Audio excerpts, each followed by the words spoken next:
इधर यूपी के वजीर आला योगी आदित्यनाथ ने नई आबादी पॉलिसी 2021-30 तो उधर सियासत के तीर तर्कश के एक के बाद एक निकलने शुरू हो गए। वीएचपी ने कहा है कि एक बच्चे की पॉलिसी से आबादी का तवाजुन खराब होगा, तो वहीं बिहार के वजीर आला नीतीश कुमार आबादी पर कानून के हक में नहीं है। नीतीश के इस बयान पर बिहार के डिप्टी सीएम रेणु देवी ने नाइतफाकी का इजहार किया, तो गिरिराज सिंह ने भी नीतीश के चीन मॉडल को नकार दिया। तो अब सवाल ये उठता है कि मुल्क की तरक्की में अगर कोई आबादी रोड़ा है तो फिर सियासत क्यों? पॉपुलेशन कंट्रोल मुल्क का मसला या फिर किसी खास मजहब का? क्या हर मुद्दे को मजहब के चश्मे से जोड़ना सही है? और सियासतदानों की क्या ये मजबूरी बन गई है? नई आबादी पॉलिसी जब हर तबके के लिए है तो फिर एक तबके को डराना क्यों? आज इन्हीं सवालों के साथ करेंगे हम बात आज के मुद्दा में, लेकिन उससे पहले देख लेते हैं खास रिपोर्ट। आबादी कंट्रोल पर मरकजी सरकार कौमी कानून बना सकती है। बीजेपी एमपी राकेश सिन्हा और अनिल अग्रवाल के प्राइवेट मेंबर बिल पर पार्लियामेंट के मानसून सेशन में चर्चा हो सकती है। वहीं बिहार के सीएम नीतीश कुमार ने कहा कि वो आबादी पर कानून के हक में नहीं है। जनसंख्या नियंत्रण के लिए अगर आप सिर्फ कानून बना करके कोई इसका उपाय करेंगे, ये सभी ठीक से संभव नहीं है। आबादी कंट्रोल पर पार्लियामेंट में अब तक 36 बिल पेश हो चुके हैं। इस बीच विश्व हिंदू परिषद ने यूपी सरकार से उसके पॉपुलेशन बिल ड्राफ्ट में एक बच्चे वाला जाब्ता बदलने की मांग की है। वीएचपी ने Uttar Pradesh state law commission को एक खत लिखकर कहा, 2 से कम बच्चों की पॉलिसी के मनफी असरात होंगे। एक बच्चे की पॉलिसी से आबादी में इम्बैलेंस पैदा होगा। असम और केरल में ये इम्बैलेंस दिखाई दे रहा है। यूपी सरकार के पॉपुलेशन बिल ड्राफ्ट में एक बच्चा रखने वालों को कई तरह के इंसेंटिव देने की तजावीज हैं। ब्यूरो रिपोर्ट, जी मीडिया।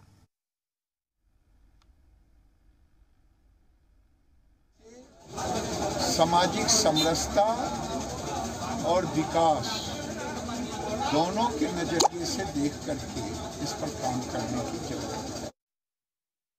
जो लोग जनसंख्या जिहाद को अपना धर्म मानते हैं वही लोग इसका विरोध कर रहे हैं। मुस्लिम समाज में भी विवेकशील लोग जो हैं, जो संसाधन और जनसंख्या के अनुपात को महत्व देते हैं, वे इसका विरोध नहीं कर रहे हैं। नीतीश कुमार समझदार आदमी हैं, गलत लोगों में फंसे हैं।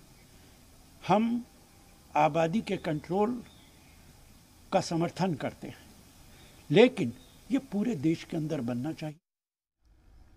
तो आबादी कंट्रोल कानून होना चाहिए, कांग्रेस का ये कहना है, लेकिन वो पूरे देश के अंदर होना चाहिए। हर जगह पर एक जैसा पैमाना होना चाहिए, यकसा पैमाना हर किसी के लिए अपनाया जाना चाहिए। सिर्फ उत्तर प्रदेश की ही बात नहीं है। अगर कहीं की आबादी बढ़ रही है तो पूरे हिंदुस्तान की बढ़ रही है, तो पूरे हिंदुस्तान के लिए बिल होना चाहिए। वहीं दूसरी जानिब नीतीश कुमार का ये कहना है कि जो आबादी बढ़ रही है उसको किसी बिल के जरिए नहीं बल्कि बेदारी मुहिम के जरिए कंट्रोल किया जा सकता है। लेकिन भारतीय जनता पार्टी का अपना तर्क है कि लोग मानने को तैयार नहीं होते हैं और इसीलिए जो है इस तरह के कानून लेकर आने पड़ते हैं। इस पर हम बात करेंगे। तमाम खास मेहमान हमारे साथ जुड़ने वाले हैं, जिस पर चर्चा होगी, बहस होगी और समझने की कोशिश करेंगे कि जो पॉपुलेशन लगातार बढ़ रही है उसके ऊपर ब्रेक लगाने के लिए ये बिल कितना कारगर साबित होगा और इसको किस नज़रिए से देखना चाहिए। क्या किसी मजहबी चश्मे से देखना चाहिए, या किसी सियासी चश्मे नज़रिए से देखना चाहिए, या फिर जो आने वाले इंतखाबात है उनके मद्देनज़र ये बिल लाया गया है। इन तमाम मौजू पर हम चर्चा करेंगे अपने तमाम खास मेहमानों से।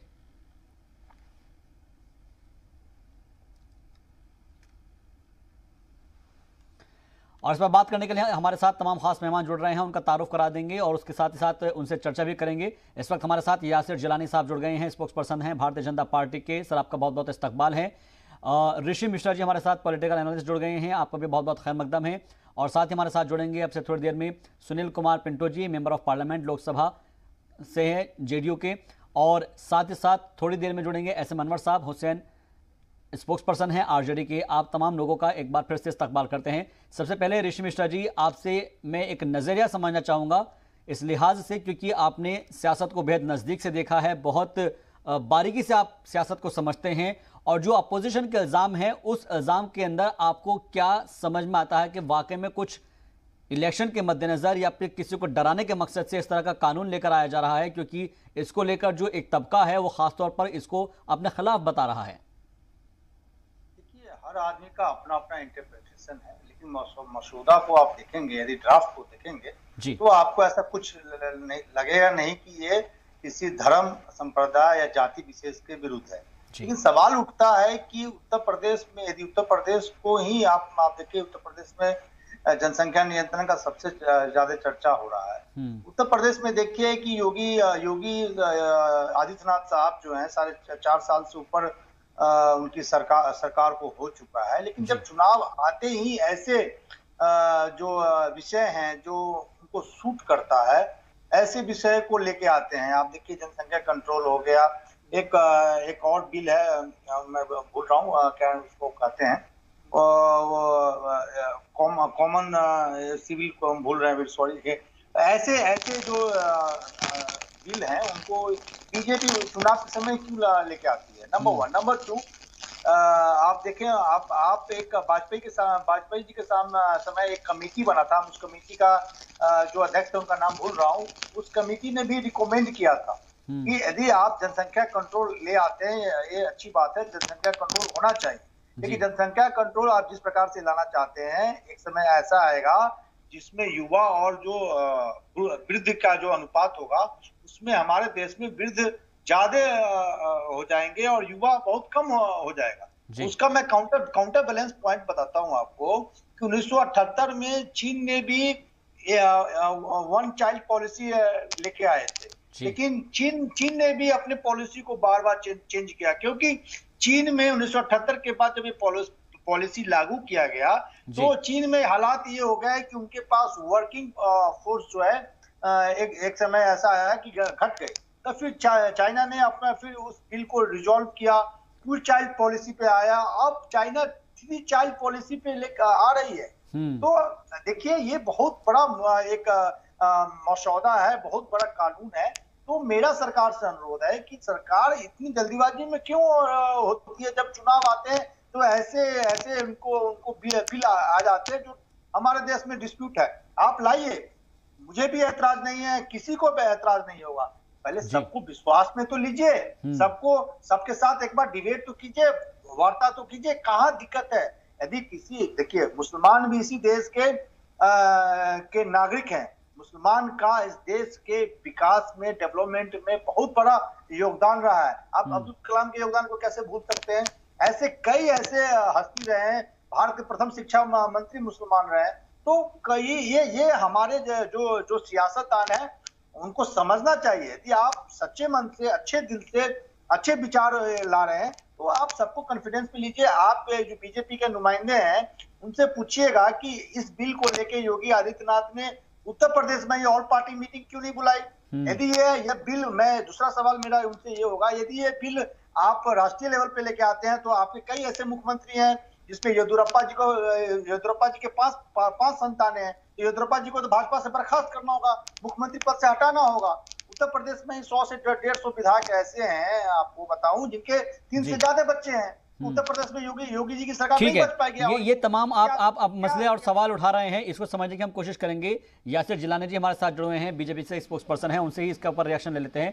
यासिर जी, आप इस बिल को किस नजर से देखते हैं? क्योंकि नीतीश कुमार तो सीधे तौर पर कह रहे हैं कि बिल से आबादी को कंट्रोल नहीं किया जा सकता, किसी कानून के जरिए आबादी को कंट्रोल नहीं किया जा सकता, इसके लिए एक जागरूकता, एक मुहिम चलानी होगी, बेदारी मुहिम।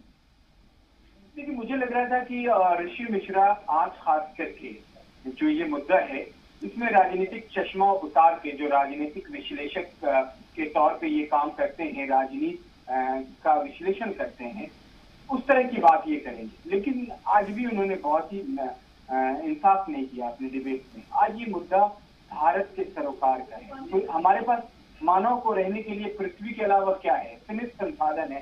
सीमित संसाधन के पास कम होने की वजह से हम लोग बहुत सारी चीजें जो हैं नहीं कर सकते। जनसंख्या डे बाई डे बढ़ रही है हमारी, और हम मेरी आ रही है क्या? बिल्कुल सुन पा रहे हैं यासिर साहब, आपको बिल्कुल सुन पा रहे हैं। पता नहीं क्यों मेरी आवाज इको शायद मुझे कर रही है क्या? आपकी आवाज बिल्कुल सही आ रही है यासिर साहब। जी जी जी जी जी। मैं जब बोल रहा हूँ तो इको कर रही है आवाज मुझे। अच्छा, उसको सॉर्ट आउट कर लेंगे। हाँ ठीक है।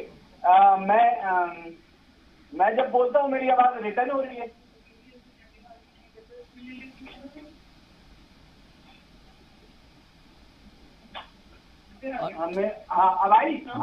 जी सुन पा रहे हैं जी। हाँ, मैं ये कह रहा था कि आज ऋषि मिश्रा जी को मुझे सुन के लगा कि ये शायद इंसाफ करेंगे लेकिन कर नहीं पाए। देखिए, संसाधन कम है, पृथ्वी एक है जिसमें मानव को रहना है, और जनसंख्या की स्थिति बिल्कुल एक बॉम्ब की तरह है जिसमें माचिस लगाइए तो विस्फोट हो जाए। आपको आज राजनीतिक चश्मे को उतार के जनमानस के सरोकार को देखते हुए हम सबको चर्चा करनी चाहिए। आप बताइए, इसे किसी भी धर्म को लेके जो एक खास करके एक खास समुदाय जो विशेषकर विपक्ष की पार्टियों का वो प्रकाष्ठा का केंद्र बिंदु रहा है वोट बैंक के तहत, उसको लेके इन लोगों के मन में जो भ्रम है वो आम जन के बीच में डाला। आप देखिए, समाजवादी पार्टी के लीडर का बयान आप देख लें, कांग्रेस के पार्टी के लीडर का बयान आप देख लें, एक तरह की बात कर रहे हैं, एक जबान की बात कर रहे हैं कि उत्तर प्रदेश में क्यों आ रहा है, टाइमिंग क्यों इस तरह का है कि चुनाव से पहले ये बात आई, इससे पहले क्यों नहीं आया। अरे आप बहुत संजीदगी के साथ, रिसर्च के साथ, ऋषि मिश्रा जी, आप डिबेट करते हैं, आपको तमाम राज्यों के हालात के बारे में मालूम है, किन किन राज्यों ने पहले पहल किया है, और हम तो ये स्लोगन एक जमाने से सुनते आ रहे हैं। लेकिन यासिर साहब, आपकी मुआविन जमात है जेडीयू, जनता दल यूनाइटेड के जो सरबराह है, एक तरीके से कह सकते हैं हम कि वो सदर हैं नीतीश कुमार साहब, वो इस बात से इत्तेफाक नहीं रखते। उनका ये कहना है कि बिल लाने से कुछ नहीं होने वाला, इस पर कानून लाने की कोई जरूरत नहीं है, लोगों के अंदर बेदारी मुहिम लेकर आनी चाहिए, जागरूकता मुहिम चलानी चाहिए।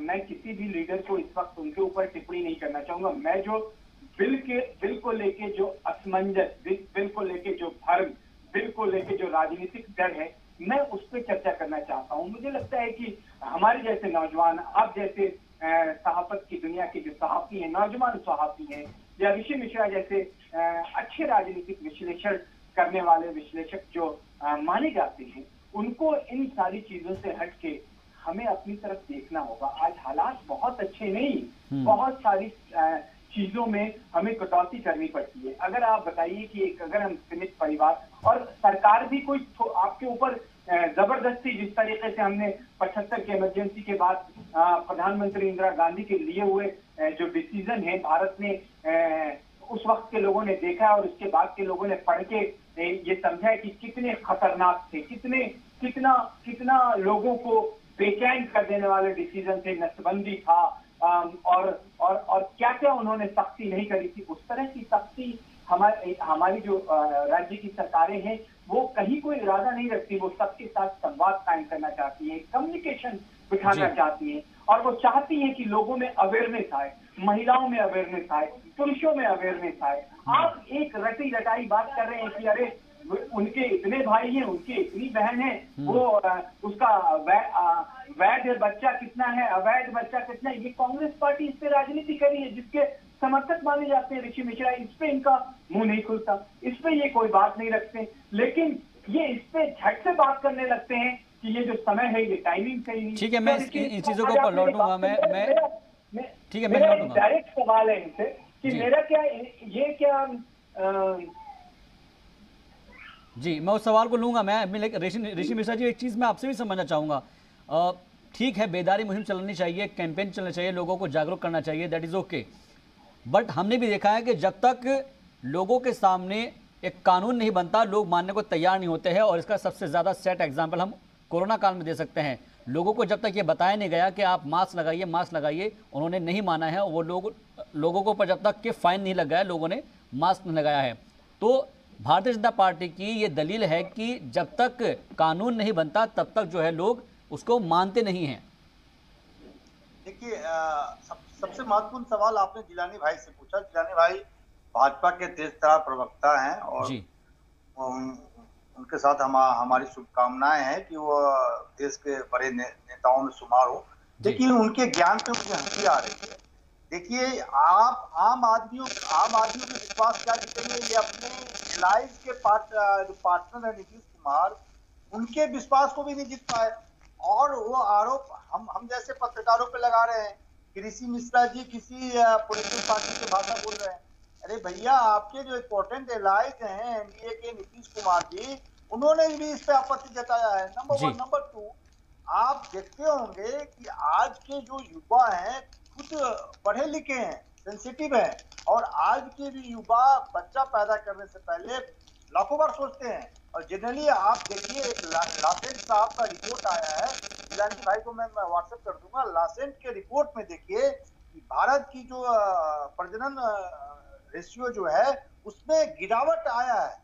और चाइना को देखिए, चाइना जो है 1978 में जो ये वन चाइल्ड पॉलिसी लागू किया था, आप देखिए 2016 में चाइना ने 2 चाइल्ड पॉलिसी को बदला है, 3 चाइल्ड पॉलिसी पे चाइना आ रही है, जो पूरे वर्ल्ड का सबसे अधिक पॉपुलेटेड वाला देश है।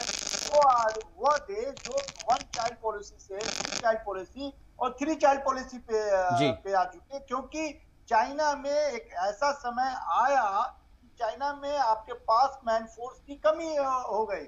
आपके यहाँ सिर्फ जो 60 से ऊपर के हैं, 70 से ऊपर के लोग बच गए। जनरली आप देखिए हिंदुस्तान में जिलानी भाई साहब 60 के बाद रिटायर कर दिया जाता है। तो आप यदि इस प्रकार से बिल लेके आएंगे बिना मतलब सोचे समझे, बिना इस पे डिस्कशन किए, बिना इस पे डिबेट किए आप बिल लाएंगे, तो कहीं ना कहीं आप देश के लेबर फोर्स, जो देश के उन्नति में, देश के डेवलपमेंट में रीढ़ की हड्डी होती है, उसको डिस्ट्रॉय करने जा रहे हैं। चंद वोटों के लिए, चंद एक वर्ग को चिढ़ाने के लिए आप जनसंख्या का नियंत्रण बिल लाने से आपका मेन मकसद वो नहीं है जनसंख्या कंट्रोल। आपके मोटिव को हम पत्रकार लोग समझते हैं। आपको चुनाव आते ही ऐसे जो आपके तर्कस में जो तीरे हैं उनको आप निकाल के आम जनता में से किसी खास वर्ग को चिढ़ाने का काम करते हैं। आप जनसंख्या नियंत्रण बिल लेके आए हैं, आपने मसौदा पढ़ा है जिलानी भाई? मसौदा क्या है? 5 पॉइंट आप हमको बता दीजिए।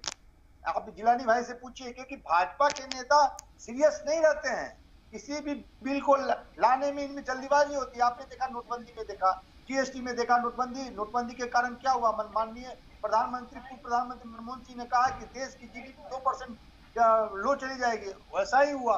तो ये मेरा रिक्वेस्ट है कि आप कुछ अच्छे बिल को लेके आते हैं तो लोगों से इस पे वार्ता कीजिए, हम पत्रकारों को बुलाइए। आज तक प्रधानमंत्री 7 साल हो गए, हम पत्रकारों को कभी हम लोगों से रूबरू नहीं हुए। तो कम से कम इंडिया जो है डेमोक्रेटिक कंट्री है, यहाँ लोकतंत्र है, तो लोकतंत्र को कम से कम जिलानी जिंदा रहने दीजिए। हम पत्रकारों को बुलाइए, डिस्कशन कीजिए। माननीय प्रधानमंत्री 7 साल से आज तक प्रेस कॉन्फ्रेंस एक बार भी नहीं किए हैं, तो कम से कम डायलॉग होना चाहिए, मेरा ये कहना है। ठीक है सर, डायलॉग होना चाहिए और इस बात को, चर्चा को आगे बढ़ाना जाना चाहिए था। मैं आपके पास फिर से लौटूंगा। यासिर जिलानी जी, जो बात यहाँ पर ऋषि मिश्रा जी कह रहे हैं, इसके अलावा हम देखते हैं वीएचपी की तरफ से ये कहा गया है, बाकायदा आलोक कुमार जी जो कार्यकारी अध्यक्ष है, उन्होंने चिट्ठी भी लिखी है कि इसके जो है खतरनाक अंजाम हो सकते हैं और इससे जो है एक तरीके से इम्बैलेंस पैदा हो जाएगा। और उन्होंने इसका हवाला भी दिया है कि केरल और असम के अंदर कुछ इस तरह के हालात पैदा हुए थे। वीएचपी खुद कह रही है इसको लेकर। देखिए, अभी जो आपका सवाल है, इससे पहले मैं ऋषि मिश्रा जी, क्योंकि मित्र भी हैं मेरे और मैं जानता हूँ इनको, इन्होंने मुझे शुभकामनाएं भी दी और उसके बाद मुझे इन्होंने एक तरीके से ये भी दिया कि मुझे कोई जानकारी नहीं है, मैं पढ़ा लिखा नहीं। आप पत्रकार बहुत अच्छे हैं, मुझे मालूम है कि इन 3-4 सालों में जो एक अच्छे पत्रकारों की फहरिस्त जो बनी है उसमें आपका नाम है, लेकिन आपका दर्द मैं समझ सकता हूँ। आप बार बार ये कह रहे हैं कि प्रधानमंत्री के साथ वार्तालाप नहीं है, तो आप कम से कम जो नैरेटिव और जो चीज आप चाहते हैं बदलाव के लिए, आप सिर्फ कटाक्ष, आप सिर्फ सवाल, आप उस पर भी तो चर्चा कभी करिए। जो प्रधानमंत्री ने पिछले 7 साल में ऐतिहासिक काम करके पूरे दुनिया में और भारत में अपना नाम दर्ज किया है, उससे भी आप सवाल उठाते हैं। आप पे अगर हम चर्चा कर लें हमारी योजनाओं को लेके, तब भी आप सवाल करते हैं। हम आपसे अगर चर्चा करने के लिए कहें कि 35 और 370 के खात्मे के बाद कश्मीर एक्चुअल तौर पे जन्नत हो गई, तो आप उस पर भी प्रधानमंत्री पे को कटघरे में खड़ा करते हैं। हम अगर आपसे कहते हैं कि हमारी सेना आज डिसीजन लेने पे नंबर 1 है दुनिया की सेना, आप उसी सवाल करते हैं। हमारे कितने भी प्रोग्राम से जो कंट्रोल मसौदा आया उस पर बात कीजिए ना, बताइए मसौदा में क्या लिखा हुआ है? वही मसौदा में नहीं पड़ा, मसौदा हमारी सरकार उस पे आ रहा हूँ कि मसौदा हमारी सरकार, आप उस पे हमारे 5 पॉइंट पे नहीं, उसके जितने भी हैं बिंदु हर तरीके से हम लोग बहस कर ले, उसी मसौदे के ऊपर डिबेट हम रख दीजिए अगले दिन। आप ये सवाल करके मुझे आप नीचा दिखाना चाहते हैं। एक तरफ आप मुझे शुभकामनाएं देते हैं, दूसरी तरफ आप चाहते हैं, आप जानते हैं कि मैं तर्क के साथ डिबेट करता हूं। आप ये भी जानते हैं कि मैं सवाल करता हूं, वो कोई इधर उधर का सवाल नहीं करता हूं। मैं इसीलिए जाना जाता हूं कि मैं सच बोलता हूं, और सच मेरी पार्टी भारतीय जनता पार्टी ने मुझे ट्रेनिंग देके सिखाया है। और जो चीज में हमारे मैनिफेस्टो से के और हमारे वजीर आजम तक का और जितनी भी हमारी विजारत हैं, जो वजीर हैं, जो काम कर रहे हैं, उसको लेके हम लोग चर्चा करते हैं और लोगों के बीच में जा रहे हैं। रही बात जो जनसंख्या नियंत्रण कानून पे मैं बार बार आपसे कह रहा हूं, तो आप कहते हैं मसौदा नहीं हमने पढ़ा है, मसौदा के 5 पॉइंट को बताइए। तो क्या आप जनमानस के हित में जो कार्य होंगे उसके साथ आप हमारे कहने पे भी खड़े नहीं होंगे? उस पे भी आप सवाल करेंगे? आप नहीं, जिलानी साहब सवाल तो वीएचपी भी कर रहा है ना। जिलानी साहब सवाल तो वीएचपी भी कर रहा है, सवाल तो जेडीयू भी कर रहा है, सवाल तो आपकी मुआविन जमातें भी कर रही हैं जो आपको सपोर्ट करती है, भारतीय जनता पार्टी को सपोर्ट करती है। मैं भारतीय जनता पार्टी के तर्जुमान के नाते आपके साथ बैठा हूँ जी। लाइन होगी उसी के अकॉर्डिंग होगी। और मैं जो एक मसौदा बन रहा है, जो बात रखी जा रही है, जो लोगों से एक तरीके से चर्चा का विषय बनाया जाएगा, जो आने वाले समय पे जब हम देखेंगे और जैसे जैसे जो नई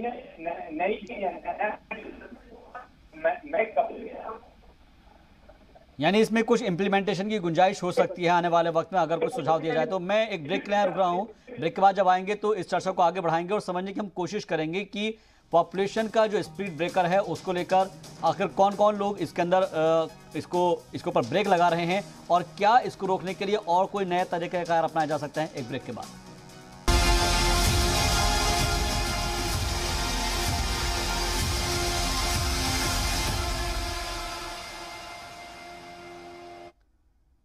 इस्तकबाल आपका ब्रेक के बाद। तो पॉपुलेशन के स्पीड ब्रेकर को लेकर हम बात कर रहे हैं। तमाम खास मेहमान हमारे साथ जुड़े हुए हैं और इस वक्त हमारे साथ एसएम अनवर हुसैन साहब जुड़ गए हैं, स्पोक्स पर्सन के, जो कि स्पोक्स पर्सन है आरजेडी के।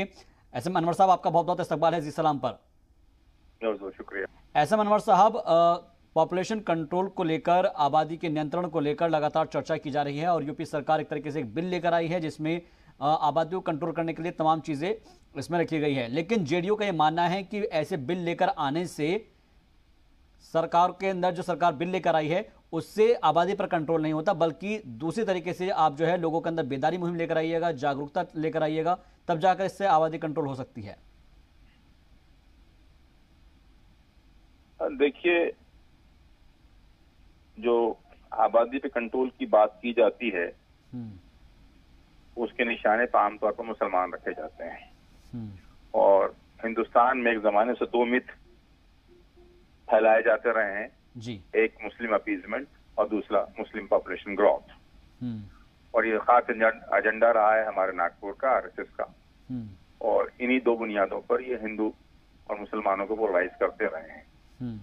लेकिन और आसाम में अभी जो बिल आया उसमें साफ तौर पे कहा भी गया कि मुसलमानों की आबादी बढ़ रही है आसाम में, उसको कंट्रोल करना है जी।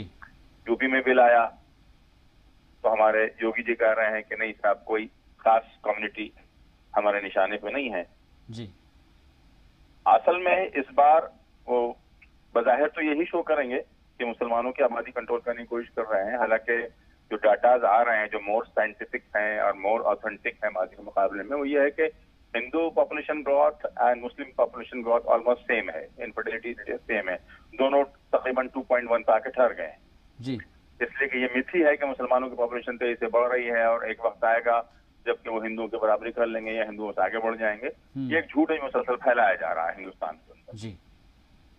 हाँ, लेकिन इस वक्त असल निशाने पे जो है वो शेड्यूल्ड कास्ट हैं, शेड्यूल्ड ट्राइब्स हैं और बैकवर्ड्स हैं। देखिए, जो ताकतें आरएसएस के साथ है, या मेरी बात मुकम्मल होती, और जिनके साथ आरएसएस है वो ये समझ चुकी है कि वो जनता दल जिस पॉलिसी को लेकर आई थी, रिफॉर्म्स की पॉलिसी को, सोशल जस्टिस की पॉलिसी को, इकोनॉमिक जस्टिस की पॉलिसी को, उसको ये नेगेट करना चाह रहे हैं और उसको नल एंड वॉइड करना चाह रहे हैं, उसको इनइफेक्टिव बनाना चाह रहे हैं। इसके लिए उन्होंने बहुत सारे मूव्स लिए हैं। अब एक मूव ये भी है, क्योंकि इनको जो खतरा है वो बैकवर्ड क्लासेस की और शेड्यूल्ड कास्ट की, शेड्यूल्ड ट्राइब्स की जो न्यूमेरिकल स्ट्रेंथ है जी, उससे खतरा है इनको, कि बैकवर्ड क्लास और जो शेड्यूल कास्ट क्लास है वो इतना पॉलिटिकली अनकॉन्शियस नहीं रहा जो कल या माजी में होता। आज वो पॉलिटिकली कॉन्शियस हो चुका है, वो अपने पॉलिटिकल राइट्स जान रहा है और वो स्ट्रगल के रास्ते पर आ रहा है। तो न्यूमेरिकल स्ट्रेंथ जो उसको हासिल है उसकी वजह से कल वो गद्दी पर बैठ सकता है। बैकवर्ड क्लासेस और तो असल में बेसिकली जो ऑब्जेक्ट है मुस्लिम के बिलों का वही है बैकवर्ड क्लासेस को और शेड्यूल्ड कास्ट को जो न्यूमेरिकल स्ट्रेंथ गेन हो रहा है उसको रोकना। ठीक है सर, मैं आपके पास फिर से लौटूंगा। यासिर जी, इसके ऊपर मैं आपसे रिएक्शन चाहूंगा। क्या वाकई में ऐसा है, इस बिल को लाने के पीछे लोगों को डराना है, उनमें खौफ पैदा करना है, खासकर किसी एक तबके को? मुझे बेहद अफसोस होता है कि कोई मुस्लिम रिप्रेजेंटेटिव आके और वही जो 70 साल में उसके दिमाग में दी गई है बात कि भाजपा और संघ का डर जो दिखाया गया कि अगर भाजपा और संघ भारत में आ गए तो मुसलमान भारत से बाहर कर दिए जाएंगे, मुसलमानों की सारी जो बाबा साहब भीमराव अम्बेडकर ने जो अपने संविधान के तहत ताकत दी है वो छीन लिया जाएगा। ये जो नीचे के तबके के मुसलमानों के बीच में दिया गया वही आज 70 साल के बाद भी रिप्रेजेंटेटिव आता है और वही बात करता है, जात की बात करता है, पात की बात करता है, पंथ की बात करता है, ओबीसी की बात करता है, एससी की बात करता है, लेकिन भारत के नवनिर्माण को कैसे और बड़ा और खड़ा किया जाए उसकी बात नहीं करता है। क्योंकि उनकी रोज राजनीति का जो केंद्र बिंदु और उसकी जो प्रकाष्ठा है वो वोट बैंक है, वो तुष्टीकरण का जो केंद्र बिंदु एक समुदाय, विशेष समुदाय जिसे कहते हैं, जिस समुदाय से मैं खुद आता हूँ, मुसलमान को इन्होंने इतना 70 सालों में नीचे शहबाज साहब गिरा दिया कि वो सोचने को बार बार मजबूर हो जाता है कि ये जो भाजपा है ये तो इसकी सही दुश्मन है। फिर आप मुझे 2014 में तो अभी अटल बिहारी वाजपेयी के गवर्नमेंट की कोई बात नहीं करूंगा, 2014 से 21 में 7 साल हो गए, कोई भी भारत का बड़ा से बड़ा लीडर आके ये बता दे कि एक भी मुसलमान पाकिस्तान और बांग्लादेश चला गया। जबकि हमने इनकी राजनीति देखी कि ये एनआरसी को लेके नौजवान मुसलमान यंग लड़के लड़कियों को सड़कों पे बिठा दिया बहका के, भ्रम पैदा करके, लेकिन उन्हें ये नहीं बताया कि अगर भारत के साथ खड़े हो गए तो तुम्हारे भी जो यूपीएससी के रिजल्ट अभी हमारे पिछले 7 सालों में और बढ़े हैं उसको हम दुगुना कैसे करें। हम इन लोगों ने कोई एक बड़ा इदारा एमयू और जामिया के अलावा इसलिए नहीं दिया कि कहीं मुसलमान बच्चे और भी पढ़ लिख के और बड़े हो जाए और वो मेन स्ट्रीम में आ जाए। उन्होंने लीडर नहीं कभी पूछा, जो बड़े लीडर थे कांग्रेस के या जिन लोगों के पीछे ये पीछे घूमते रहे और अब व्हाट्सएप यूनिवर्सिटी का ज्ञान वही रटा रटाया आके देते हैं कि कौन सी एजेंसी ने, ऑथेंटिक एजेंसी ने इनको रिपोर्ट दे दी, इस एजेंसी ने इनको रिपोर्ट दे दी कि जो रेशियो है बर्थ रेट वो कितनी परसेंटेज घट रहा है और बढ़ रहा है। बेहद अफसोस की बात है। ये भारत के नवनिर्माण का मामला है, शाबाश का। और मैं तो ऋषि मिश्रा जी के ऊपर मुझे हैरानी होती है और दया भी आ रही है इस वक्त, जो इन्होंने मुझे बहुत बड़ी नसीहत दी है। मैं इनसे कहना चाहूंगा कि आज आप कम से कम अपने पत्रकारिता के साथ इंसाफ करें। आप मत देखिए आप पिछले 3-4 साल से टीवी पे आप मोदी जी से सवाल कर रहे हैं, लेकिन कम से कम सीमित संसाधनों में अपने बच्चों को, अगर आपको स्वास्थ्य रखना है, अपने बच्चों को अच्छी शिक्षा देनी है, तो क्या हम जनसंख्या पॉपुलेशन कंट्रोल बिल पर चर्चा भी नहीं कर सकते?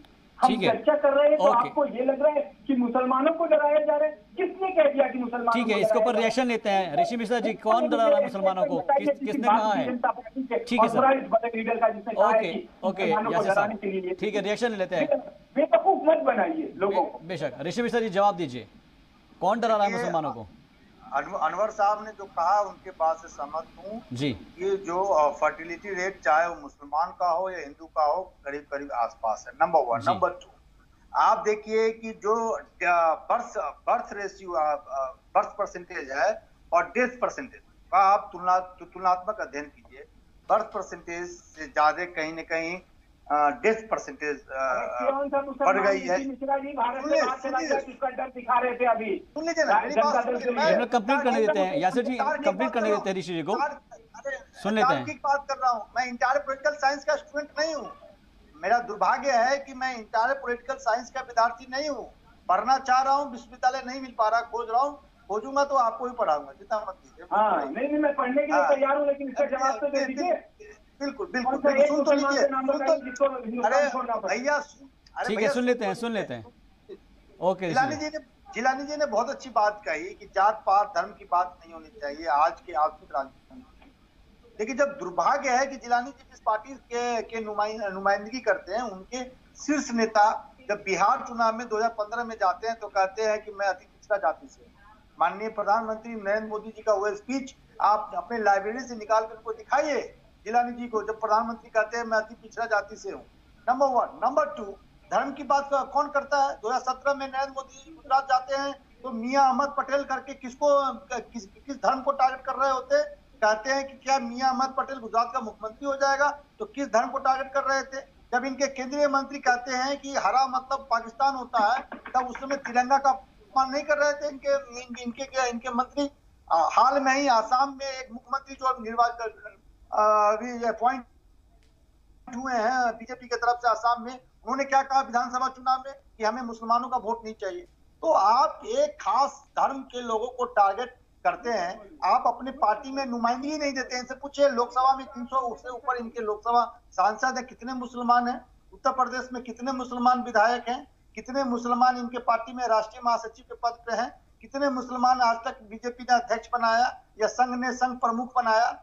संघ में कितने बड़े लेवल पे जो है वो मुसलमान पदाधिकारी है? तो ये सिर्फ बात बनाने से जिलानी भाई नहीं होगा, आपको विश्वास जीतना होगा। क्यों एक वर्ग आप पे विश्वास नहीं करता है? क्योंकि आप उस वर्ग का विश्वास नहीं जीतते हैं। जब एक किसी पार्टी के बड़े नेता मुख्यमंत्री, देश में प्रधानमंत्री के बाद सबसे प्रतिष्ठित पद मुख्यमंत्री का माना जाता है, मुख्यमंत्री कहता है कि मुसलमानों का वोट हमें नहीं चाहिए आसाम में, तो आप मुसलमान आप पे कैसे विश्वास करें? आप जनसंख्या नियंत्रण कानून लाइए, वेलकम है, स्वागत करता हूं मैं आपका, लेकिन आप पहले मसौदा पे विचार तो कीजिए, डिबेट तो कीजिए, संवाद तो कीजिए। ये एक अहम मौजू है, ये अहम मौजू है कि इसके ऊपर चर्चा होनी चाहिए, उसके बाद ही मसौदा लेकर आना चाहिए था। मैं आपसे भी समझना चाहूंगा अनवर साहब, क्या वाकई में पहले चर्चा की जानी चाहिए थी कि पहले लोग जो ऑल पार्टी मीटिंग है उसको बुलाया जाता और मीटिंग के अंदर तब ये तय किया जाता है जितनी भी उत्तर प्रदेश की तमाम पॉलिटिकल पार्टियां हैं, चाहे वो अपोजिशन की पार्टियां हो, कि भाई देखिएगा हम ये जो है एक बिल लेकर आना चाह रहे हैं और आप किसके ऊपर क्या राय हैं, तब शायद किसी की कोई दिक्कत नहीं होती। ठीक है, इलेक्शन है, इलेक्शन को पोलराइज करने के लिए पार्टी को भाजपा को एक मुद्दा चाहिए और यूपी के इलेक्शन को रखते हुए सामने मुद्दा लाया गया है।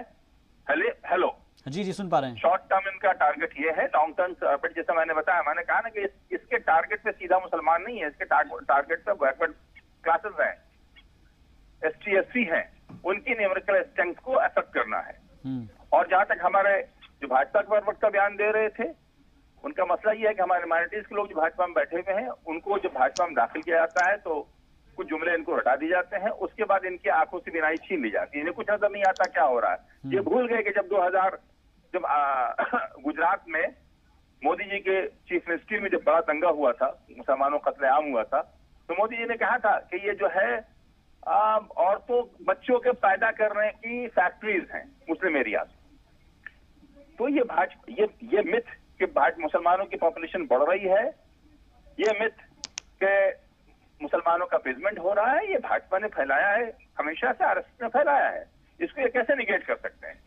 लेकिन मैं ये कह रहा हूं कि नाम मुसलमानों को उछाला जाएगा, लेकिन असल निशाने पे इस बार बैकवर्ड क्लासेस हैं और SC और ST हैं, इनकी तादाद को कम करना है, इनकी बढ़ती तादाद को रोकना है। इनका आप देख लीजिए तो इनका जो रेट ऑफ फर्टिलिटी रेट है वो ज्यादा है मुसलमानों के। लेकिन ऐसे मनोहर साहब, एक चीज मैं आपसे समझना चाहूंगा, ये जो मसौदा है, जो बिल है, जो ड्राफ्ट है, इसके अंदर सीधे तौर पर यह कहा जा रहा है कि ये आपकी स्वेच्छा से है, इसके ऊपर कोई जोर जबरदस्ती नहीं है, बस उसके अंदर ये होगा कि जो आपकी सहूलियात है वो कम हो जाएगी या फिर उनको जो वोट डालने का अधिकार है, इस तरह की जो चीजें है वो छिन जाएगी।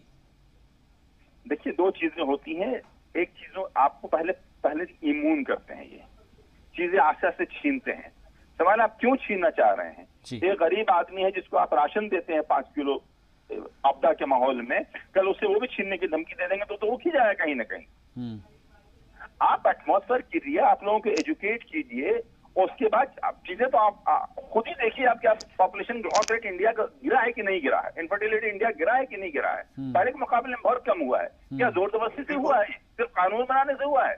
ये लोगों के अंदर एजुकेट हुए हैं, लोग एम्प्लॉयमेंट्स में जा रहे हैं और औरतें जॉब्स में जा रहे हैं, लड़कियां जॉब्स में जा रही हैं, तो खुद ब खुद जो है इनफर्टिलिटी रेट गिर रहा है।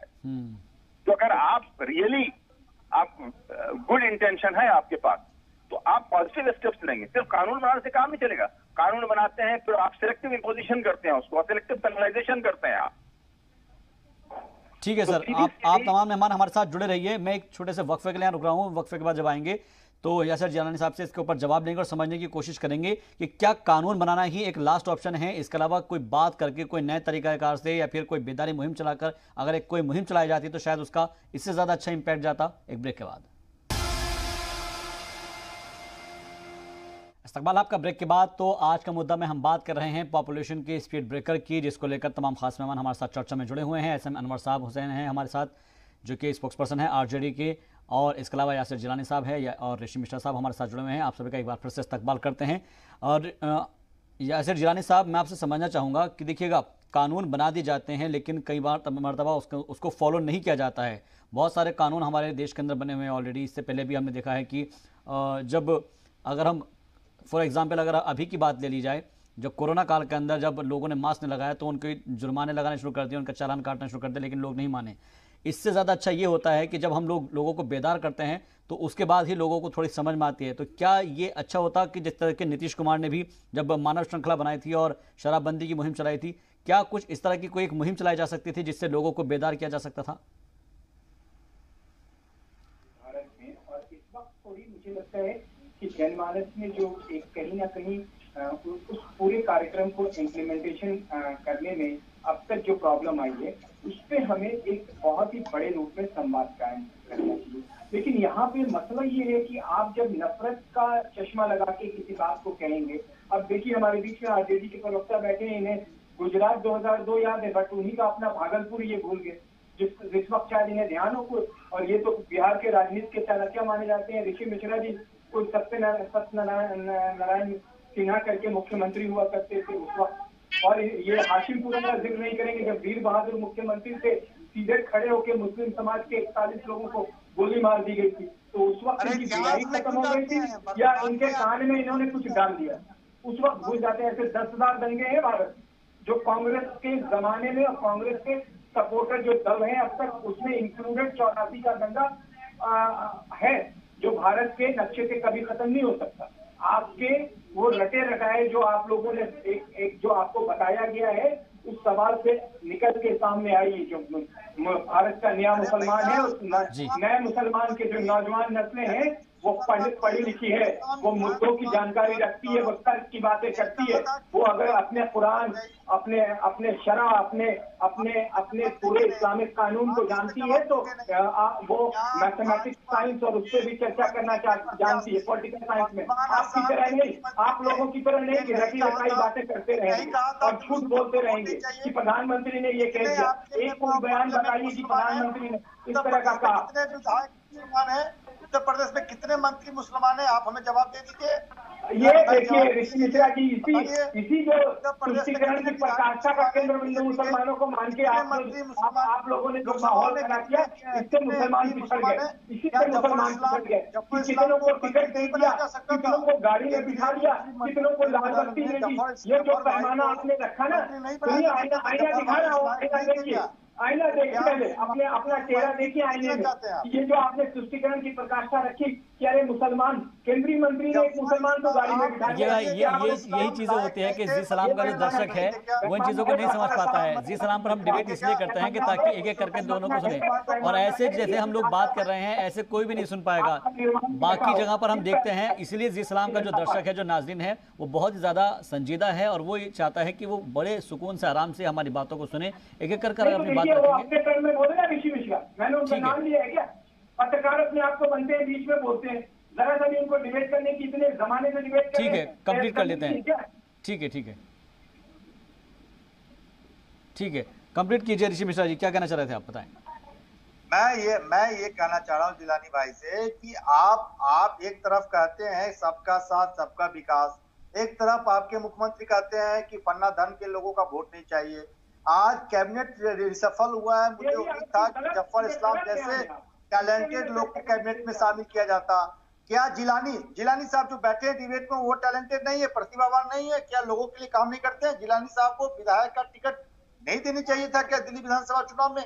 मेरा सवाल ये उठता है कि लोगों का जब तक आप विश्वास नहीं जीतेंगे, आप कोई भी कानून लाएंगे उनको संदेह के दायरे में लोगों को एक तरीके से बेदार करना होगा और लोगों का विश्वास जीतना होगा। ये आज का जो मुद्दा में हम निकलकर सामने आ रहा है, भले ही कानून बना दिया गया है लेकिन लोगों को जो बेदार करना होगा, उसी से इस तरह के जो मामले हैं उसमें सुधार थोड़ा आ पाएगा। फिलहाल हमारे साथ जुड़ने के लिए यासिर जिलानी साहब आपका बहुत बहुत शुक्रिया, ऋषि मिश्रा जी आपका बहुत बहुत शुक्रिया, और इसके अलावा SM अनवर हुसैन साहब हमारे साथ जुड़े थे, आपका भी बहुत बहुत शुक्रिया। तो कानून लगातार बनाए जाते हैं और उसको लेकर चर्चाएं होती है, बहस होती है, आरोप प्रत्यारोप का दौर चलता है, इल्जाम तराशी का दौर चलता है, लेकिन इसको हमें खुद ही बेदार होना होगा कि लगातार जो पॉपुलेशन बढ़ रही है, जो आबादी बढ़ रही है, उसको कैसे कंट्रोल करें, उसके लिए क्या क्या चीज़ें हमें करनी चाहिए, क्या इकदाम उठाए जाने चाहिए। देखते रहिए जी सलाम।